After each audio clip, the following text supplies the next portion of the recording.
इस पुस्तक में बार बार जिस क्रिया योग विज्ञान का उल्लेख हुआ है उसका आधुनिक भारत में दूर दूर तक प्रसार मेरे गुरु के गुरु लाड़ी महाशय के माध्यम से हुआ। क्रिया शब्द संस्कृत क्री धातु से बना है जिसका अर्थ है करना, कर्म और प्रतिकर्म करना। इसी धातु से कर्म शब्द भी बना है जिसका अर्थ है कार्य कारण का नैसर्गिक नियम। अतः क्रिया योग का अर्थ होता है एक विशिष्ट कर्म या विधि क्रिया द्वारा अनंत परम तत्व के साथ मिलन या योग। इस विधि का निष्ठा पूर्वक अभ्यास करने वाला योगी धीरे धीरे कर्म बंधन से या कार्य कारण संतुलन की नियमबद्ध श्रृंखला से मुक्त हो जाता है। कुछ प्राचीन यौगिक विधि निषेधों के कारण सर्व सामान्य के लिए लिखी जाने वाली इस पुस्तक में मैं क्रिया योग का पूर्ण विवरण नहीं दे सकता। इसकी वास्तविक प्रविधि योगदा सत्संग सोसाइटी सेल्फ रियलाइजेशन फेलोशिप के किसी अधिकृत क्रियावान यानी क्रिया योगी से सीखनी चाहिए। यहाँ केवल स्थूल वर्णन पर ही संतुष्टि करनी होगी। क्रिया योग एक सरल मन कायिक प्रणाली है जिसके द्वारा मानव रक्त कार्बन रहित होकर ऑक्सीजन से परिपूरित हो जाता है। इस अतिरिक्त ऑक्सीजन के अणु प्राण धारा में रूपांतरित हो जाते हैं जो मस्तिष्क और मेरुदंड के चक्रों में नव शक्ति का संचार कर देती है। शिराओं में बहने वाले अशुद्ध रक्त का संचय रुक जाने से योगी ऊतकों में होने वाले ह्रास को रोक सकता है या कम कर सकता है।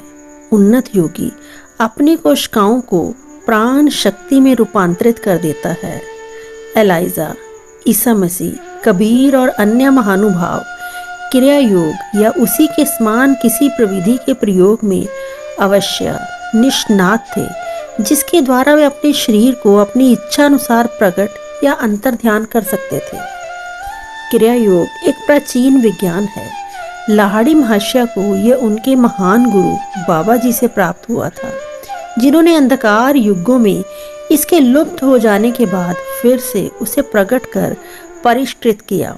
बाबा जी ने इसे क्रिया योग का सीधा साधा नाम दिया। बाबा जी ने लाड़ी महाशय से कहा था, इस 19वीं शताब्दी में जो क्रिया योग मैं विश्व को तुम्हारे माध्यम से दे रहा हूँ ये उसी विज्ञान का पुनरुत्थान है जो श्री कृष्ण ने सहस्त्र शताब्दियों पहले अर्जुन को दिया था और जो बाद में Patanjali, Isa Masih, Saint John, Saint Paul और ईसा मसीह के अन्य शिष्यों को प्राप्त हुआ। भगवत गीता में भगवान श्री कृष्ण ने क्रिया योग की चर्चा 2 बार की है। एक श्लोक में वे कहते हैं, अपान वायु में प्राण वायु के हवन द्वारा और प्राण वायु में अपान वायु के हवन द्वारा योगी प्राण और अपान दोनों की गति को रुद्ध कर देता है और इस प्रकार वह प्राण को हृदय से मुक्त कर लेता है और प्राण शक्ति पर नियंत्रित प्राप्त कर लेता है। तात्पर्य ये कि योगी फेफड़ों और हृदय की कार्यशीलता को शांत कर प्राण शक्ति की उस अतिरिक्त आपूर्ति की सहायता से शरीर में होने वाले ह्रास को रोक देता है और अपान को नियंत्रण में कर वह शरीर में वृत्तव लाने वाले परिवर्तनों को भी रोक लेता है। इस प्रकार ह्रास और वृद्धि दोनों को रोककर योगी प्राण नियंत्रण सीख लेता है। गीता के अन्य कुछ श्लोकों में कहा गया है, वह ध्यान परंगत मुनि सदा के लिए मुक्त हो जाता है जो चरम लक्ष्य की प्राप्ति के लिए अपनी दृष्टि को भ्रूमध्य में स्थित करके नासिका तथा फेफड़ों में विचरने वाले प्राण और अपान का निराकरण करते हुए बाहरी विषय भोगों से अपने ध्यान को हटाने में और इच्छा, भय और क्रोध को निकाल बाहर करने में समर्थ है और जिसने अपने इंद्रियग्राही मन एवं बुद्धि को जीत लिया है। भगवान श्री कृष्ण ये भी कहते हैं, मैंने ही अपने एक पूर्व अवतार में ये अविनाशी योग एक प्राचीन ज्ञानी विवस्त सूर्य को दिया था।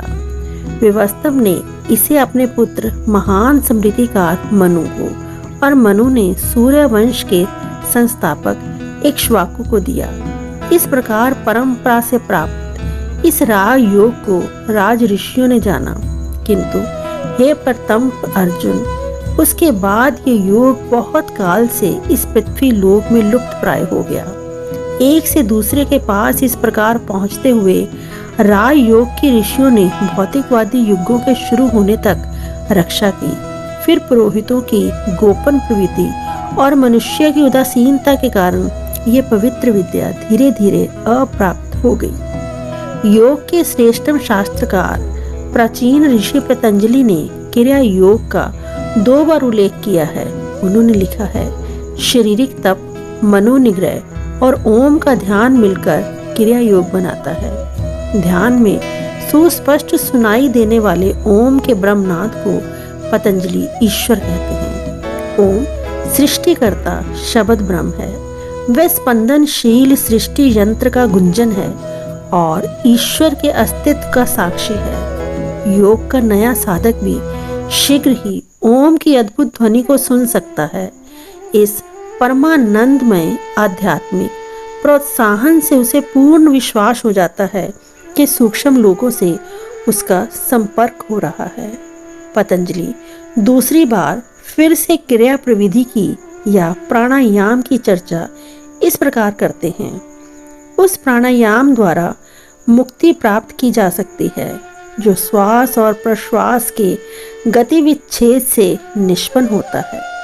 सेंट पॉल को क्रिया योग या वैसी ही किसी प्रविधि का ज्ञान था जिसके द्वारा वे प्राण शक्ति को इंद्रियों में प्रवाहित कर सकते थे और उसे इंद्रियों से वापस भी खींच सकते थे। इसलिए वे कह सके, मुझे ईसा में जो परम आनंद प्राप्त होता है, उस आनंद की शब्द खाकर मैं कहता हूँ कि मैं रोज मरता हूँ। शरीर की संपूर्ण प्राण शक्ति जो साधारणतया इंद्रिय जगत की ओर बहिर्मुख होती है और इस कारण इसे सत्य का भास प्रदान करती है, उसको अंतर में केंद्रित करने की एक विधि द्वारा सेंट पॉल हर रोज कुटस्थ चैतन्य के परमानंद के साथ वास्तविक योग का अनुभव करते थे। उस परमानंदमय अवस्था में वे इंद्रिय भ्रम या माया जगत के प्रति मर जाने या उससे मुक्त होने के प्रति सचेत रहते थे। ईश तारतम्य की आरंभिक अवस्थाओं यानी सविकल्प समाधि में साधक की चेतना परम तत्व में विलीन हो जाती है। उसकी प्राण शक्ति शरीर से खिंच जाती है और शरीर निश्चल और कड़ा या मृत प्रतीत होता है। योगी को ये पूर्ण भान रहता है कि उसके शरीर में चलने वाली सारी जीवन क्रियाएं उस अवस्था में रुकी हुई होती हैं, परंतु जैसे जैसे वह उन्नति कर उच्चतर आध्यात्मिक अवस्थाओं में अर्थात निर्विकल्प समाधि में पहुंचता है, वैसे वैसे वह शरीर की निश्चेष्टा के प्रति ही परम तत्व के साथ तादात्म्य कर लेता है। यहाँ तक कि साधारण चेतना में भी जब वह जाग रहा होता है और संसार में अपने कर्तव्यों को निभाते समय भी वह ईश्वर के साथ एकात्म रहता है। श्री युक्तेश्वर जी अपने शिष्यों को बताते थे, क्रिया योग एक ऐसा साधन है जिसके द्वारा मानवीय क्रम विकास की गति बढ़ाई जा सकती है। प्राचीन योगियों ने यह पता लगा लिया था कि ब्रह्म चैतन्य का रहस्य श्वास नियंत्रण के साथ घनिष्ठता से जुड़ा हुआ है। विश्व के ज्ञान कोश में यह भारत का अद्वितीय एवं अमर योगदान है। उच्चतर कार्यों के लिए हृदय क्रिया को चलाने रहने में सामान्यतः खर्च हो जाने वाली प्राण शक्ति को किसी ऐसी प्रविधि की सहायता से श्वास की अनवरत आवश्यकता से मुक्त करना आवश्यक है जो श्वास को शांत और निस्तब्ध कर सके। क्रिया योगी मन से अपनी प्राण शक्ति को मेरुदंड के 6 चक्रों आज्ञा, विशुद्ध, अनाहत, मणिपुर, स्वादिष्ठान तथा मूलाधार में ऊपर नीचे घुमाता है।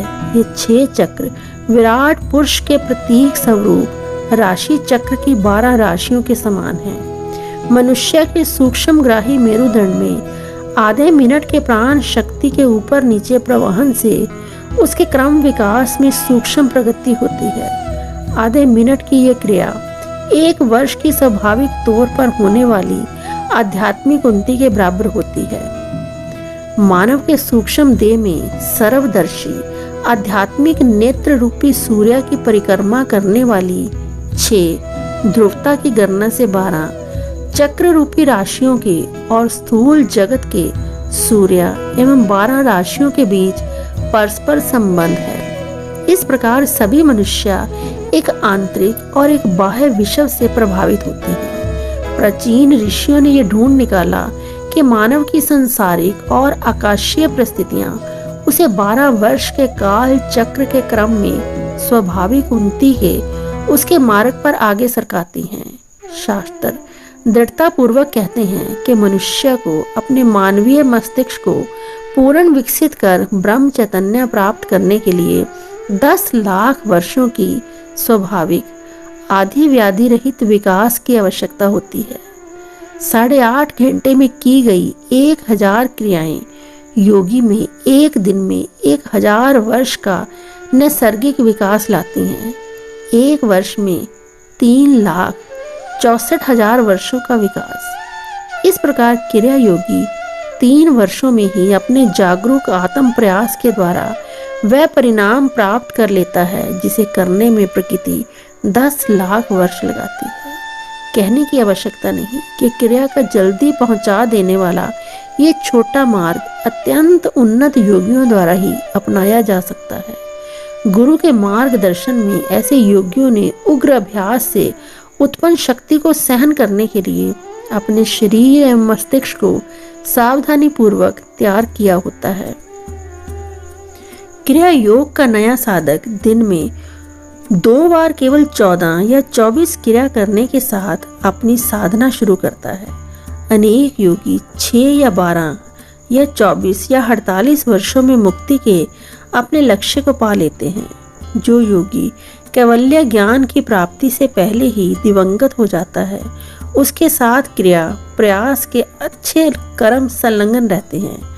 अपने नए जन्म में वह अपने चरम लक्ष्य का और स्वाभाविक रूप से प्रेरित होता है।